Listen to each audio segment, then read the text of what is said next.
রাজধানীর শাপলা চত্বরে হেফাজতে ইসলামের সমাবেশে গণহত্যার অভিযোগে সাবেক প্রধানমন্ত্রী শেখ হাসিনা সহ ৫০ জনের বিরুদ্ধে আন্তর্জাতিক অপরাধ ট্রাইব্যুনালে অভিযোগ দেয়া হয়েছে।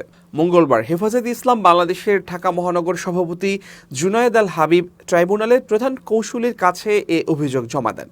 পরে হেফাজতে ইসলামের নেতারা জানান, বিগত আওয়ামী লীগ সরকারের সময় এই গণহত্যার বিচার তো হয়নি, বরং তাদের সংগঠনের অনেক নেতার বিরুদ্ধে মিথ্যা মামলা দিয়ে বছরের পর বছর কারাগারে আটক রেখে নির্যাতন করা হয়েছে। এখন অন্তর্বর্তী সরকার এই ঘটনার সুষ্ঠু বিচার নিশ্চিত করবে বলে আশা করছেন তারা। এ সময় ট্রাইব্যুনালের প্রসিকিউটররা জানান, হেফাজতের সমাবেশে র্যাব ও পুলিশের হত্যাযজ্ঞের ঘটনা আন্তর্জাতিক অপরাধ ট্রাইব্যুনালের আইন ১৯৭৩-এর গণহত্যার মধ্যে পড়ে। ব্লগারদের শাস্তির দাবিতে ২০১৩ সালের ৫ মে রাজধানীর মতিঝিলে সমাবেশ ডাকে সংগঠনটি।